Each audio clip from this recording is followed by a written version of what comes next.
Seja bem-vindo ao podcast Conexões de Esperança. Este áudio é reprodução de leituras e reflexões diárias matinais de textos de Ellen White, feitas pelo pastor Carlos Alvarenga por videoconferência, através do aplicativo Zoom e transmitidas ao vivo pelo canal Conexões de Esperança no YouTube. Nosso desejo é que sua experiência com Deus seja enriquecida com o que você vai ouvir a seguir. Nesse dia, as nossas considerações estão baseadas no capítulo 40 do livro O Desejado de Todas as Nações.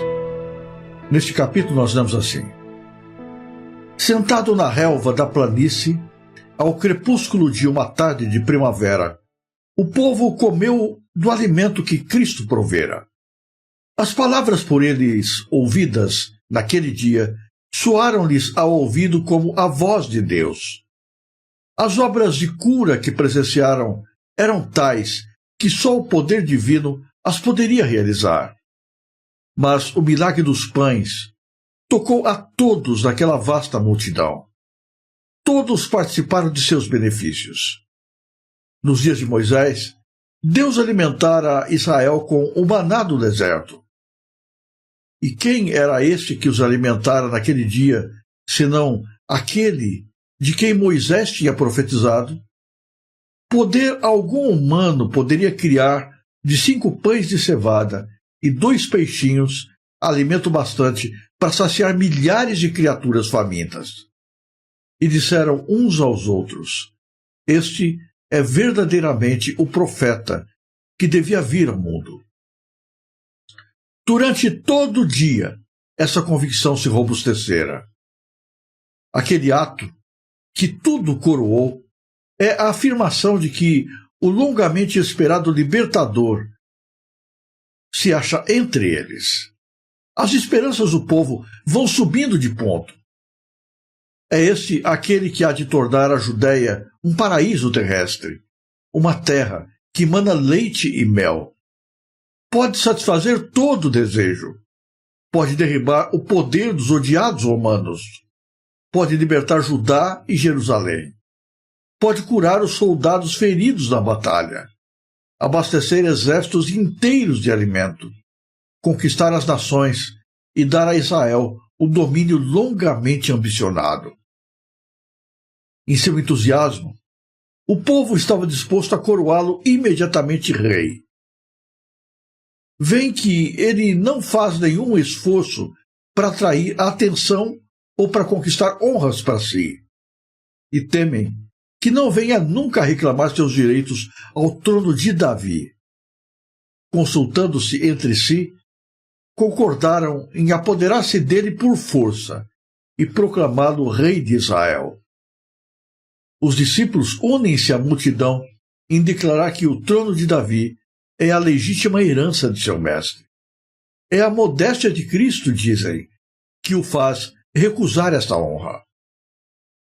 Mas Jesus vê o que está em andamento e compreende como eles não o podem fazer, o resultado desse movimento. O plano devia ser impedido sem demora. Chamando os discípulos, Jesus ordena-lhes que tomem o barco e voltem imediatamente para Cafarnaum, deixando-o para despedir a multidão. Nunca antes uma ordem de Cristo parecera tão impossível de cumprir. Os discípulos haviam esperado por muito tempo por um movimento popular para colocar Jesus no trono. Não podiam suportar a ideia de que todo esse entusiasmo viesse a dar em nada. Cristo manda então a massa que se disperse. E tão incisiva é a sua maneira que não lhe ousam desobedecer. Quando a sós, Jesus subiu ao monte para orar à parte. Durante horas, continuou a suplicar perante Deus. Não por si mesmo, mas pelos homens, eram aquelas orações. Em angústia e lutas de alma, orava pelos discípulos. Os discípulos não partiram imediatamente segundo as instruções de Jesus. esperaram algum tempo na expectativa de que ele se lhes viesse juntar. Com o coração insatisfeito, deixaram a Jesus, mais impacientes com ele do que nunca. Murmuravam por não lhes haver sido permitido proclamá-lo rei. Acusavam-se por terem tão prontamente submetido-se às suas ordens. Raciocinavam que houvessem sido mais persistentes e teriam talvez conseguido o seu desígnio. A incredulidade se estava apoderando de seu espírito e coração. Cegava-os o amor à honra. Assim, raciocinavam os discípulos, até que trouxeram sobre si mesmos grande treva espiritual. A lembrança daquele dia precioso, glorioso, deveria tê-los enchido de fé e esperança. Houvessem, da abundância de seu coração, estado a conversar entre si a respeito dessas coisas e não teriam caído em tentação. Mas tudo esqueceram. Achavam-se em meio das turbadas águas. Violenta tempestade se viera imperceptivelmente aproximando deles, e não estavam preparados para ela. E quando o vento soprou sobre eles, atemorizaram-se. Todos trabalharam para impedir que o barco fosse a pique. Até a 4ª vigília da noite, lutavam com os remos. Então, deram-se por perdidos. Jesus não os esquecera. Nem por um momento perdeu de vista os discípulos. No momento em que se julgavam perdidos, o clarão de um relâmpago revela-lhes um misterioso vulto que deles se aproxima, vindo sobre as águas. Não sabem, todavia, que é Jesus. Consideram um inimigo. Apodera-se deles o terror. Afrouxam-se as mãos, o barco ondula ao sabor das ondas e gritam atemorizados. Jesus avança, como se lhes quisesse passar adiante. Reconhecem-no, porém, e clamam por socorro. Seu amado mestre, volve-se, sua voz acalma-lhe os temores. Tende bom ânimo, sou eu, não temais. Pedro ficou fora de si de alegria. Como se ainda mal pudesse crer, exclamou: Senhor, se és tu, manda-me ir ter contigo por cima das águas. E ele disse: Vem. Olhando para Jesus, Pedro caminha firmemente como satisfeito consigo mesmo. Porém, volta-se para os companheiros do barco, desviando os olhos do Salvador. O vento ruge. As ondas encapelam-se alterosas e interpõem-se exatamente entre eles e o Mestre. E ele teme. Por um momento, Cristo fica-lhe oculto e sua fé desfalece. Começa a afundar. Mas, ao passo que as ondas prenunciam a morte, Pedro ergue os olhos para Jesus e brada: Senhor, salva-me. Jesus segura imediatamente a estendida mão, dizendo: Homem de pequena fé, por que duvidaste? Andando lado a lado, a mão de Pedro e da do Mestre entraram juntos no barco. Mas Pedro estava agora rendido e silencioso. Nenhuma razão tinha de se vangloriar. Quantas vezes, ao sobrevir-nos aflição, fazemos como Pedro? Olhamos para as ondas, em lugar de manter os olhos fixos do Salvador. Jesus não disse a Pedro que fosse ter com ele para que perecesse. Não nos chama a segui-lo para depois nos abandonar. Não temas, diz-nos, porque eu te remi, chamei-te pelo teu nome. Tu és meu. Quando passares pelas águas, estarei contigo. e quando pelos rios, eles não te submergirão. Quando passares pelo fogo, não te queimarás, nem a chama arderá em ti. Porque eu sou o Senhor teu Deus, o Santo de Israel, o teu Salvador. Muitas vezes passa pela nossa mente a pergunta: por que Deus não realiza mais milagres? Se Deus tem tanto poder, por que o poder de Deus não se manifesta de maneira mais presente, mais visível, mais abundante? Por que os milagres não se repetem de maneira maior nos dias atuais? Mas o ponto é simples. Os milagres de Deus não acontecem com maior abundância, não porque Deus não os possa fazer, mas porque nós não estamos preparados para os receber.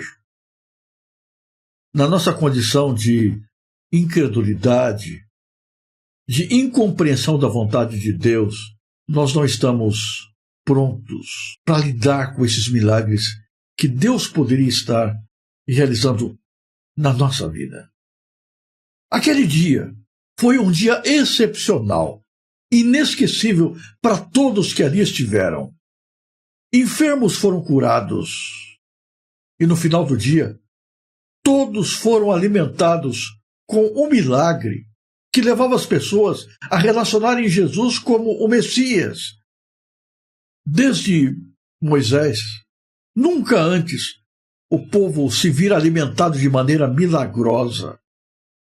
Lembraram-se do maná que caiu do céu ao receberem de Jesus o pão e o peixe. Diante dessa manifestação extraordinária, cresceu no coração do povo a esperança de que estavam diante do novo rei. Jesus devia ser proclamado rei. Imagina se tivessem Jesus assentado sobre o trono. Nunca mais teriam problemas. Nunca mais haveriam crises. Nunca mais surgiriam doenças, enfermidades, fome, necessidades, porque Jesus seria a resposta para tudo. Todos os seus problemas estavam resolvidos.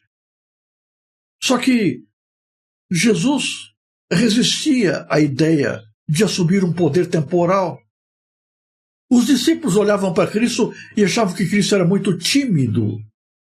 E agora, com a multidão começando a conversar entre si sobre a necessidade e a possibilidade de tomarem Jesus à força e estabelecerem Jesus como o seu líder, o seu rei, os discípulos se entusiasmam.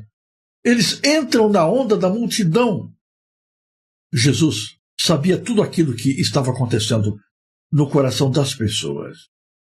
Quando Jesus viu que todos os milagres e maravilhas, ao invés de levarem as pessoas para mais perto de Deus, levavam-nas a acertarem entre si, para forçá-lo a fazer aquilo que não era a vontade de Deus, com autoridade diz: entrem no barco, atravessem o lago. Os discípulos não queriam atender Jesus, mas não tinham como resistir-lhe a ordem. Entrando no barco, ficaram a aguardar que Jesus despedisse o povo. A multidão ainda tinha expectativas de forçar Jesus a ser o seu líder. Mas Cristo, de maneira bem forte, se impõe e manda que todos voltem para casa. Então, Jesus desaparece do meio das pessoas e vai para o alto do monte para orar. Os discípulos conversam entre si sobre a chance desperdiçada, sobre a oportunidade perdida. Eles não podiam entender que Jesus houvesse jogado fora essa chance. Não muito tempo antes, eles haviam atravessado o mesmo lago e, naquela ocasião, enfrentaram uma terrível tempestade. Mas Jesus estava com eles, dormindo, descansando, dentro do barco. Desta vez, Eles estavam sozinhos. Vejam o contraste entre a atitude deles e de Jesus. Jesus, no alto do monte, orava. Os discípulos conversavam entre si sobre poder, trono, autoridade, possibilidades políticas. Jesus estava preocupado com o reino dos céus. Os discípulos estavam preocupados com o reino deste mundo. Na preocupação deles com as coisas desta vida, eles perderam a presença de Jesus. Quando os nossos pensamentos se mergulham nas coisas desta terra, nós perdemos de vista Jesus. Quando as nossas preocupações, as nossas ansiedades estão voltadas apenas para o que é material, porque é transitório, porque é passageiro, nós nos esquecemos de Cristo. Perdemos a presença espiritual de Jesus conosco.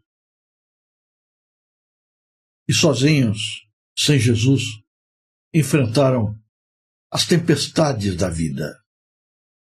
A vida não é tão maravilhosa quanto nós gostaríamos que fosse. Frequentemente, o mar da vida se agita, trazendo sobre nós terríveis tempestades. E tudo surge sem aviso prévio. Foi o que aconteceu com aqueles homens. A tempestade surgiu sem que ninguém pronunciasse que ela viria. E eles, assim como da outra vez, lutavam desesperadamente, tentando sobreviver. Mas tudo era em vão. Todos os seus esforços redundavam em nada. Eles se esqueceram muito rápido de tudo. Se esqueceram rápido demais dos milagres do dia, da outra tempestade que haviam enfrentado e de como tudo terminara. No seu esquecimento, o pânico tomou conta do coração. E assim é conosco também, irmãos. Eu me assusto ao encontrar pessoas que estão há muito tempo na igreja, em pânico, diante das crises da vida. Essa angústia que às vezes domina o coração das pessoas tem uma única razão: é que nós nos esquecemos rápido demais do que Cristo fez por nós no passado, das bênçãos que já recebemos, dos milagres que o Senhor já derramou sobre a nossa vida. Os discípulos achavam que iam morrer. Se esqueceram de Jesus. Mas Jesus não havia se esquecido deles. Jesus estava orando por eles. E na hora da maior necessidade, Jesus veio ao encontro deles. Jesus entrou no meio da tempestade para ajudá-los. Jesus entrou no olho do furacão para socorrer seus filhos. Eu não sei que tempestade você está enfrentando agora. Eu não sei qual a tormenta da sua vida. Mas eu sei que Jesus ainda entra nas tragédias. Jesus ainda entra nas crises para estender a sua mão e atender aqueles que gritam por socorro. O clarão de um relâmpago mostrou aos discípulos Jesus caminhando sobre as águas. Às vezes, irmãos, a gente precisa de um susto para enxergar Jesus. Não seria melhor se a gente enxergasse Jesus sem necessidade disso? Eles veem Jesus com o clarão do relâmpago. Mas, a princípio, tem medo de Jesus. Há muita gente hoje que também tem medo de Cristo. Há muitas pessoas para quem Jesus não é um amigo, para quem Jesus não é alguém íntimo, e por isso tem medo de Jesus. Olham para Jesus como se Jesus fosse um inimigo. um estraga-prazeres. Tem muita gente hoje fazendo tudo para afastar-se de Jesus, porque acha que Jesus rouba os prazeres da vida. Os discípulos, a princípio, acharam que Jesus era um inimigo.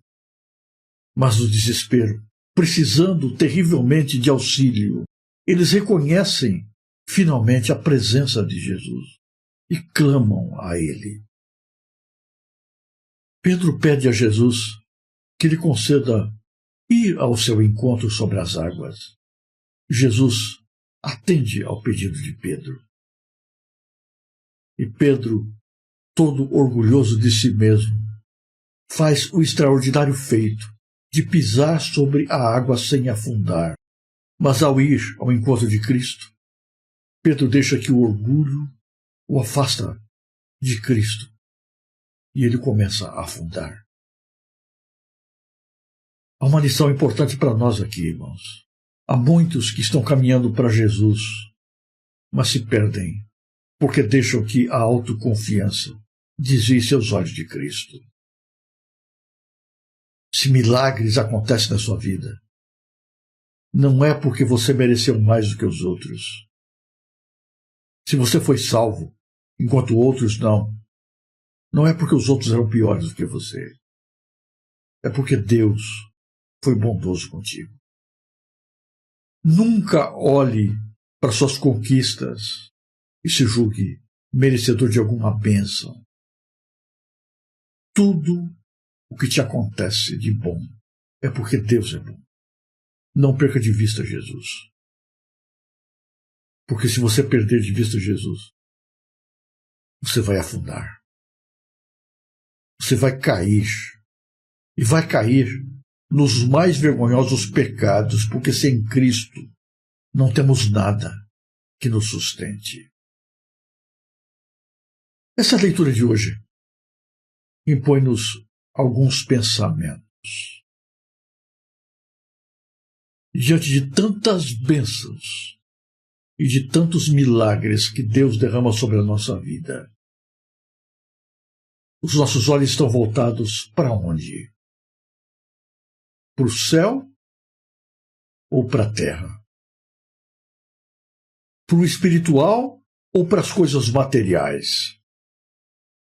As bênçãos que Deus nos dá têm nos aproximado da salvação, da vida eterna, ou tem nos feito ambicionar mais e mais das coisas deste mundo? Se estamos fixos nas coisas daqui, nós vamos perder de vista Jesus. E perdendo de vista Jesus, vamos ser vítimas das crises, das tempestades desta vida. E sozinhos nós vamos naufragar. Nossos olhos devem estar fixos em Jesus. As nossas prioridades devem estar no céu. Ah, pastor, mas nós temos que viver nesse mundo, não tem jeito. A gente tem que trabalhar, tem que comprar, tem que vender, tem que pagar as contas, tem que sustentar a família. É verdade. Você tem que estar dentro do barco. Não dá para sair fora do barco, mas permaneça no barco com os olhos fixos em Cristo, mantendo Jesus como centro da vida. Deixe que Cristo controle todas as suas decisões, todas as suas ambições, todos os seus passos, todos os seus dias. Não deixe que os milagres de Deus te afastem dele.